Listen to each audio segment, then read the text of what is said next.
தாய் தமிழ் உறவுகளுக்கு வணக்கம். பாரதிய ஜனதா கட்சியுடன் பேரம் பேசும் திமுக அமைச்சர் என்ற தலைப்பில் இந்த காணொளியை காண்கிறோம். பாரதிய ஜனதா கட்சியோடு பேரம் பேசும் திமுக அமைச்சர் என்ற தலைப்பில் இந்த காணொளியை காண்கிறோம். பாஜக தற்பொழுது மத்தியில் ஆட்சியில் உள்ளது. அமலாக்கத்துறை அதன் கட்டுப்பாட்டில் உள்ளது. தமிழ்நாட்டில் திமுக ஆட்சியில் உள்ளது. திமுக அமைச்சர்களோ கோடி கோடியாக கொள்ளையடித்து வருகிறார்கள். இந்த சூழ்நிலையில்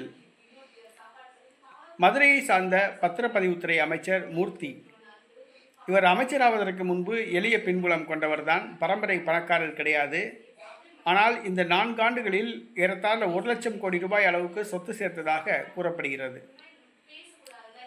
அமலாக்கத்துறை தமிழக அமைச்சர்களை குறிவைக்கிறது. தேர்தலுக்கு முன்பாக 10 அமைச்சர்களை சிறையில் தள்ள பாஜக முடிவு செய்துள்ளது. அதே நேரத்தில் திமுக பக்கம் பார்த்தோம் என்று சொன்னால் பல அமைச்சர்களுக்கு சீட்டு கிடைக்காது என்று கூறப்படுகிறது. வயது மூப்பினால் அவதிப்படுபவர்களுக்கு சீட்டு கொடுக்க திமுக தயாரில்லை. இந்த சூழ்நிலையில் வருகிற சட்டசபை தேர்தலில் திமுகவின் தோல்வி ஏறத்தாழ உறுதி செய்யப்பட்டுள்ளது. 200 தொகுதிகளில் திமுக தோல்வியடையும் என்று எதிர்பார்க்கப்படுகிறது. திமுகவுக்கு எதிராக உருவாகின்ற ஒரு மெகா கூட்டணி வெற்றி பெறும். கண்டிப்பாக திமுகவை வீழ்த்த வேண்டும் என்று எதிரி கட்சிகள் எல்லாம் ஒருங்கிணைந்து செயல்படக்கூடிய ஒரு சூழ்நிலை உள்ளன. இந்த சூழ்நிலையில் ஆட்சி இழந்தால், திமுக ஆட்சியை விட்டு இறங்கினால், திமுக அமைச்சர்கள் பலர் தங்களை காத்துக்கொள்வதற்காக பாரதிய ஜனதா கட்சிக்கு தாவ உள்ளதாக கூறப்படுகிறது.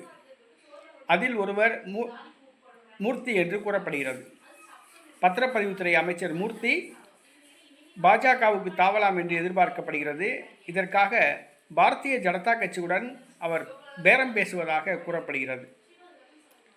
ஏனென்று சொன்னால் திமுக கண்டிப்பாக வருகிற சட்டசபை தேர்தலில் தோல்வியடையும் பட்சத்தில் திமுகவுக்கு குடைச்சல் கொடுக்க பாஜக முயற்சி மேற்கொள்கிறது.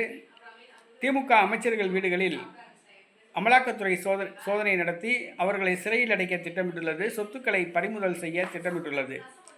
இதிலிருந்து தப்பிப்பதற்காக மதுரை கிழக்கு தொகுதியில் வெற்றி பெற்ற அமைச்சர் மூர்த்தி பாரதிய ஜனதா கட்சியுடன் இரகசிய பேச்சுவார்த்தை நடத்துவதாக கூறப்படுகிறது.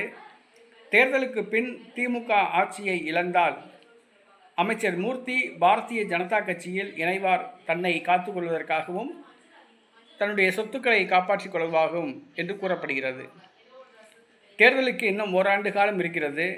ஆனால் பத்திரப்பதிவுத்துறையில் தான் ஊழல்கள் அதிகமாக நடைபெறுகிறது. பத்திரப்பதிவுத்துறையை அமலாக்கத்துறை ஒரு கண் வைத்துள்ளது. எந்த நேரமும் பத்திரப்பதிவுத்துறையில் அமலாக்கத்துறை சோதனை செய்யலாம் என்று கூறப்படுகிறது. தற்பொழுது மதுவிலக்குத்துறை டாஸ்மாகில் அமலாக்கத்துறை சோதனை செய்தது போன்று பத்திரப்பதிவுத்துறையிலும் அமலாக்கத்துறை சோதனை நடைபெறும் என்று கூறப்படுகிறது. அப்பொழுது அமைச்சர் மூர்த்தி சிக்கலாம் என்று கூறப்படுகிறது. ஆக தேர்தலுக்கு பின்னால் திமுக ஆட்சியை இழந்தால் தன்னை காப்பாற்றிக் கொள்வதற்காகவும் தன்னுடைய சொத்துக்களை காப்பாற்றிக் கொள்வதற்காகவும் அமைச்சர் மூர்த்தி பாரதிய ஜனதா கட்சியில் சேரலாம் என்றும் அதற்காக இரகசிய பேச்சுவார்த்தை நடைபெறுவதாகவும் கூறப்படுகிறது. மூர்த்தி மட்டுமல்லாமல் ஒரு சில அமைச்சர்களே பாஜகவுடன் பேச்சுவார்த்தை நடத்தி வருவதாக தகவல்கள் வருகின்றன.